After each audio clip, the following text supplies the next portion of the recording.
สบายดีสวัสดีพ่อแม่พี่น้องเนาะมือนี่เนาะพี่น้องนุ่นกลับมาพร้อมกับน้องแก้วน้องเดือนเนาะมื้อนี้ก็คือนุ่นกับสิพาน้องๆพวกเนาะเข้าป่าคือเก่าเนาะเฮาก็สิไปซอกอยู่หากินคือเก่าเป็นบ่น้องแก้วแม่นมื้อนี้ก็คือเฮาเกี่ยมหยังมาแดเอามาเบิ่งทงหั่นมีบ่มีหยัง กับ เด้เนาะน้องแก้ว10ลางน้องเดือน10ลางเนาะนุ่น25ลางพี่น้องก็คือเฮาจะมาใส่กับเนาะมื้อนี้เฮาก็เกี่ยมข้าวเกี่ยมน้ำเกี่ยมกับเกี่ยมสาลีเนาะที่เฮาจะไปวานบอนที่เฮาจะใส่กับเนาะพี่น้องบ่ฮู้ว่าสิมานบ่มานแต่ว่าสิมานบ่มานนี่ก็จะเป็นมื้ออื่นพุ่นแหละเฮาสิมายามแต่ว่ามื้อนี้ก็คือนุ่นก็สิพาพี่น้องมาเบิ่งวิธีใส่กับของเฮาเนาะเพราะว่าปกติก็ไปเบิ่งคนอื่นใส่เนาะแล้วก็ไปนํคนอื่นแดเนาะมื้อนี้ก็พาน้องๆไปก็น่าจะเป็นนุ่นนี่แหละเนาะจะเป็นคนใส่แล้วก็จะไปเบิ่งลาดล้าวในการใส่กับจักเพราะว่าเฮาก็ไปเรียนวิชามาเล็กๆน้อยๆเนาะปีนี้ใส่ก็บ่จักสิมานเพราะว่าเฮาก็มานำกัน3คนเนาะตอนนี้คือย่างมาระยะหนึ่งแล้วพี่น้องก็คือเฮาบ่ได้ไปใส่บอนอันจุดที่เฮาอันไปยามน้ำมันแม่พานมื้อนั้นเนาะนายพานมื้อนั้นเฮาบ่ได้ไปทางนั้นเนาะแล้วก็เฮาจะไปอีกทางนี่เฮาจะไปทางอันทางสวนของเฮาเนาะก็คือจากสวนของเฮาย่างไปพุ่นน่ะประมาณ3ชั่วโมงเนาะเป็นจุดที่นุ่นเคยไปใส่ปีกายนี่เนาะแต่ว่าบ่ฮู้ว่าปีนี้มีคนไปใส่แล้วบ่เนาะเพราะว่าก็ผู้ใดก็ไปส่งอยู่หากินเนาะทุกมื้อนายพานสาวของเฮาน่ะไปทุกมื้อเนาะพี่น้องก็คือนุ่นบ่ไหวสิไปนำเขาเจ้าเพราะว่ามันไกลโพดจากหมู่บ้านไปน่ะบางเทื่อก็5-6ชั่วโมงก็มี3-4ชั่วโมงก็มีบางเทื่อก็ไปเป็นมื้อไปยามแล้วก็กลับมาก็มืดค่ำแล้วพี่น้องเนาะมันไก่โพดหั่นน่ะไปบ่ไหวเพราะว่าเขาเจ้ายางนึงโอ้โหยางมันก็ไวบ่ได้ขี่รถเด้อพี่น้องยางเดียวเนาะนายพราน2คนก็คือมือที่แบบว่าเขาเจ้าว่าคันว่าไปมันบ่ไกลหลายจังจะสวนเนาะจะสวนไปใส่น้ำกันแต่ว่าแต่ละเทื่อนี่ไปเนี่ยโอ้ยไปเป็นมือพี่น้องแล้วก็ใส่อีกมือนึงแล้วก็ยามอีกมือนึงเป็น3มื้อก่อนสิได้แนวอยู่แนวกินมันบ่แม่นง่ายเนาะเดี๋ยวบรรยากาศสิเป็นแนวใดในการเดินทางของเฮาแล้วก็ไปส่งอยู่ซอกกินในมื้อนี้ก็สิพาพี่น้องเนาะไปนำเด็กๆเนาะเว้นเด็กๆโอ้ปีหน้าปีในนี่เป็นสาวแล้วปีนี้เรียนม.หยังม.1น้องแก้วม.1น้องเดือนก็ม.1แม่นเรียนม.1นำกันแล้วโอ้ยปีหน้าปีในนี่เป็นสาวแล้วเนาะจะมาใส่กับดักต่างเอื้อยแล้วไปบรรยากาศสิเป็นแนวใดกะไปเบิ่งนำกันนะพี่น้องนี่พามาฮอดจุดนี้กะนั่งพักหน่อยหนึงเนาะว่าเขาเจ้าว่าเมื่อยเด้เปถงคนละเด้เนาะเปกับเปอันแนวอยู่แนวกินพี่น้องเอ้ยเฮามานี่กะอยากอันสิว่าล่าหน่อยหนึงก็เป็นได้เนาะประมาณ 9 โมงฝ่ายนี่แหละเพราะว่ามาเช้าบ่ได้พี่น้องหนาวอยู่บ้านเฮานี่เวลาปากนี่ออกอายตรวจเนาะตอนเช้านี่เดี๋ยวผู้ใดอยากเห็นว่าหนาวส่ำใดนี่จะให้เบิ่งบรรยากาศในยามเช้ามื้ออื่นเพราะว่ามื้ออื่นเฮาจะไปยามเนาะเฮาจะไปแต่เช้าเนาะเพราะว่าไปสายแนวนี้บ่ได้เนาะไปฮอดพุ่นนี่โอ้ยแรงแหละเนาะย่างไปก็จะมาเฮ็ดสวนผักแถวแคมน้ำห้วยเนาะเด้เฮ็ดสวนผักกาดเฮ็ดสวนผักซีผักป้อมนี่ผักงามเนาะปลูกตามธรรมชาติเลยปลูกแบบว่าบ่ได้หดน้ำหดเอ้ยอย่างพาเด็กๆไปบ่ได้ใส่รองเท้าบูทได้หั่นน่ะพี่น้องเอาเสื้อบ่นุ่นตอนน้อยนุ่นก็เป็นแบบนี้แหละใส่ก็แบบเขาเจ้าในหากะเปลี่ยนวิธีใส่ย้อนอันหลายคนท่วงนะว่าคือเป็นอย่างคือโบใส่รองเท้าบูทด้วยมันโบลื่นมันเจ็บตีนเนาะก็เลยได้ใส่อันเกือบแบบนั้นนะธรรมดา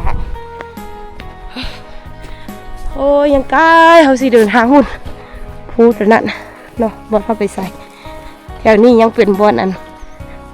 คนอยู่ในหมู่บ้านเนาะเฮ็ดเกษตรปลูกผักปลูกมีเฮ็ดอัน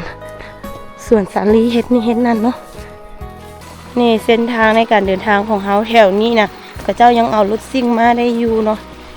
นี่จะเป็นห้วยน้ำน้อยๆเนาะอยู่เรียบตามเส้นทางที่เฮามาเนาะนี่จะประมาณนี้เลย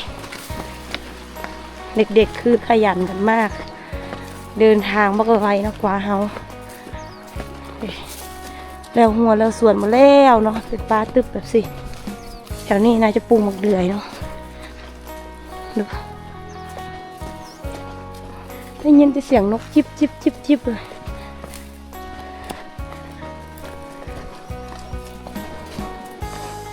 อย่าลองบื้นอย่าลองบื้น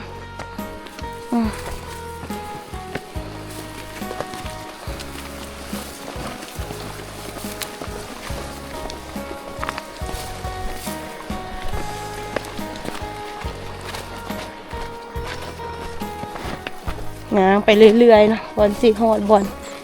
นั่นโมเป็นง่ายโอ้ยนกเขาเดินทางมาเรื่อยๆเนาะใกล้ๆสีหอดจุดที่เขาจะไปใส่กับดักแล้วพี่น้องนี่ก็คือตุบจังสี่เขาเจ้าเลี้ยงงัวเนาะอันนี้น่าจะปลูกไว้เลี้ยงงัวเลี้ยงควายนั่นแหละเขามานี่มีน้ำห่วยเนาะอยู่แคมทางเขามานี่สุดทางเอาคอยได้ย่างจังใดให้เป็นจังนั้นคอยย่างบางทางแล้วตอนนู้นยังน้อยเปี้ยเลยเขาสองคนนี่ไปไฮเนาะไปถงใหญ่ ไปเข้าไปน้ำบรรยากาศยังมีความดีสินี่ข้างหน้าสุดลูกหูลูกตาหญ้าเขาเจ้าบุกเกียวเลยปะจังสินกมาตรวจเนาะ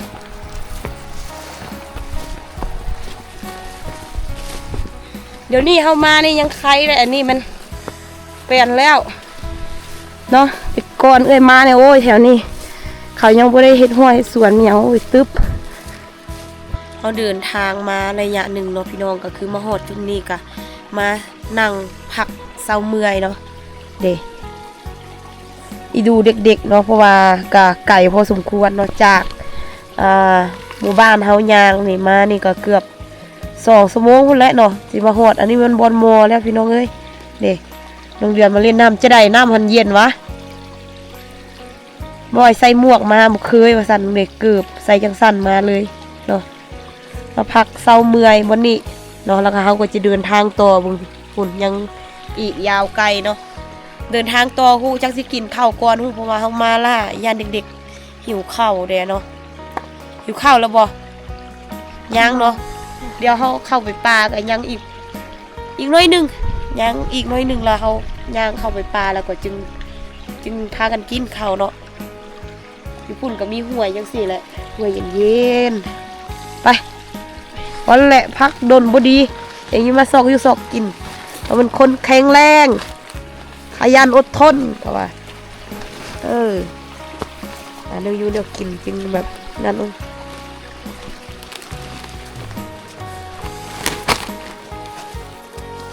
ไปกับโอเคแล้วมากับลายขึ้น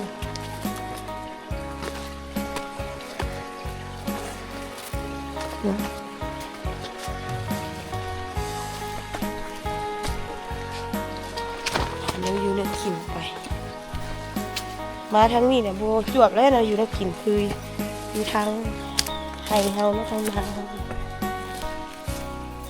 โอ้มีนกหลายอยู่พี่นะกระจักนกต้องมาแล้วแหละโอ้หุ่นเป็นแก่ง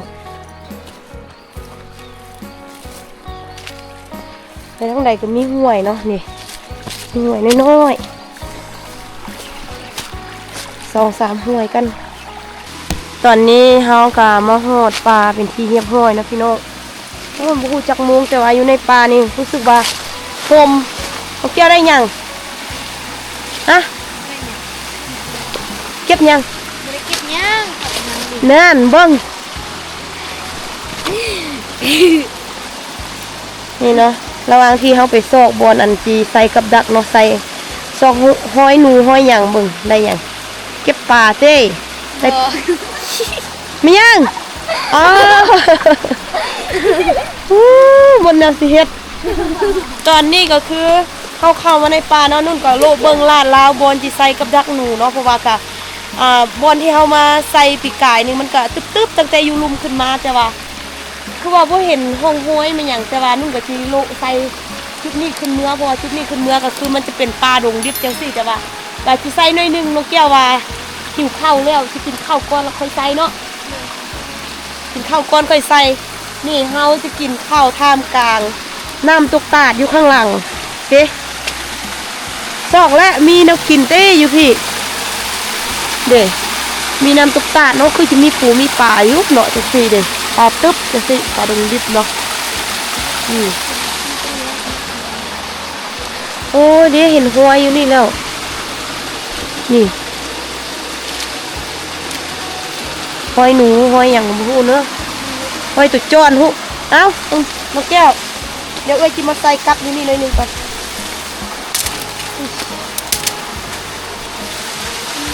แล้วก็เรียนหงมากับนุ่นประมาณ30เข้าไปเฮียนมวยมาแล้วมื้อนี้ก็คือใส่กัดจะแตกต่างจากแต่ละเครือเนาะนี่อันนี้ก็จะเป็นกัดเหยียบเนาะสั้นนะแต่ละหลางนี่สั้นเล็กมันสั้นพูดนะ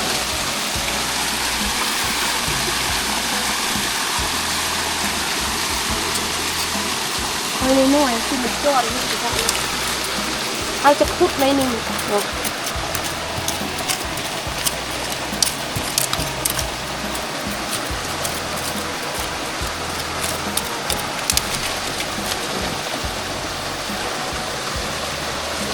ไปย่อยเลยนี่เนาะได้ลงเลยนี่กัดก็จะประมาณนี้แหละจะถึงกัดเลย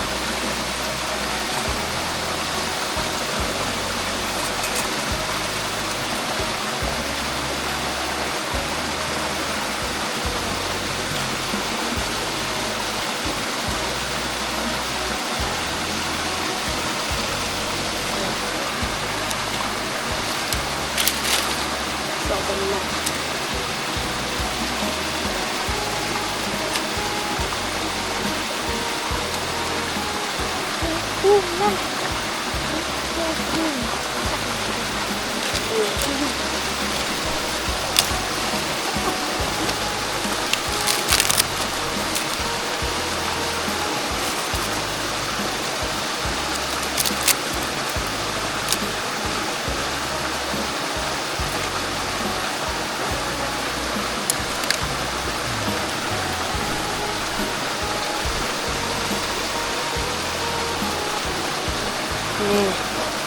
เขาก็ใส่อยู่โงนไม่แล้วเนาะพี่น้องก็คือใส่ประมาณนี้เลยเนาะมันเชื่อกับเป็นจอดมันอย่างหูมีหอยมันไปมาแถวนี้เดี๋ยวเขาจะมาจอดกินข้าวกันเนาะเขาจะมาจอดกินข้าวกันพี่น้องแถวนี้ล่างอันมือล่างยังแม่แล้วก็ตัดใบตองนั่นจะกินข้าวหน่อยมาเด้อพี่น้องกินข้าวน้ำกันเนาะกินข้าวปลาน้ำกันเปกับเนาะมาหอดใส่กับแต่หลานมือสองหลานเนาะพักกันกินข้าวก่อนมันไกลจากหมู่บ้านเขาหลายเนาะเขาเดินทางมาหอดนี่ก็คือโอ้ยตัวเย็นแล้วเนาะจักโมงกับบ่จักแต่ว่าก็รู้สึกว่ามันเย็นขึ้นมาเด้อพี่น้องข้าวน้ำกันเอาสวยเนาะ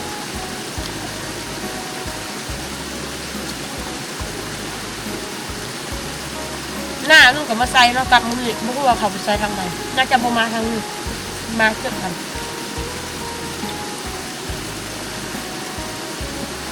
ข้าวกับมัน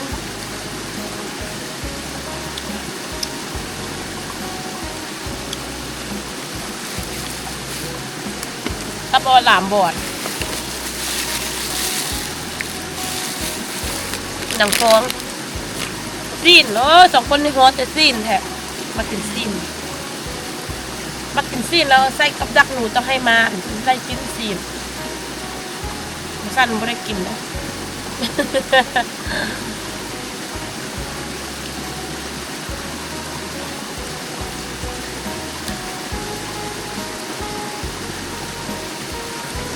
มาเป็นมือหลายๆเขาดีใจงานมาอีกบุมาแล้วเจ้ไก่คือเราแก้วคือจะบุอยากมาแล้วมาวะไก่แค่ไก่วานยามเมื่อก่อนคืออยากกินข้าวพี่น้องเอ้ย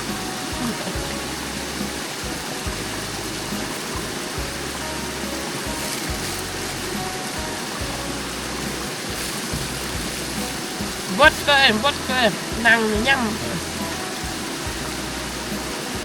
นี่เนาะพี่น้องหลังจากที่เฮากินข้าวแล้วเป็นที่เฮี้ยมห้อยเนาะน้องแก้วน้องเดือนแล้วก็นุ่นเองก็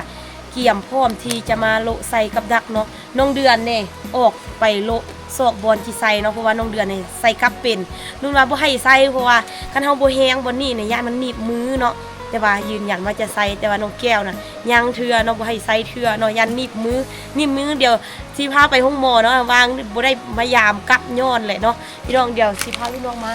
เลาะบอนไฟของนี่มีต้นไม้ใหญ่ปีกายนี่ เอามาใส่นี่คือว่า3-4เทื่อก็ซื้อถึง3-4ตัวเนาะดอกเลิกดอกใส่อยู่แถวกองต้นไม้ใหญ่นี่นี่กับของเรา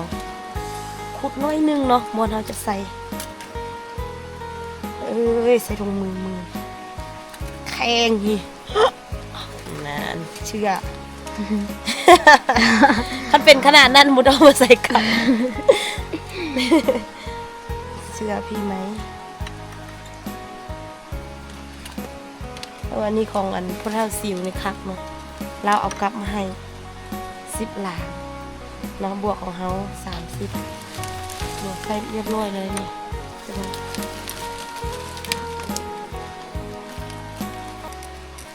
กันให้เห็น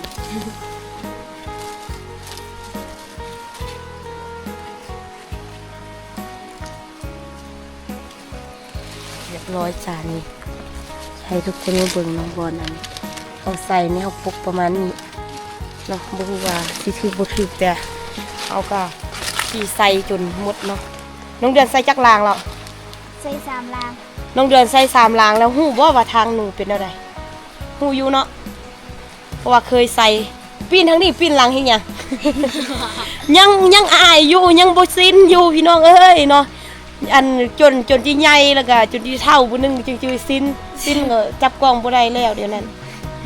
เฒ่า เดี๋ยวเฮาขออนุญาตไปใส่กับดักโตเนาะเดี๋ยวสิพาพี่น้องเบิ่งบรรยากาศภายในป่าแล้วก็พาอันเด็กๆเพิ่นใส่กับเนาะทั้งหมดกับเฮาน่าจะฮอดประมาณ40 ปลา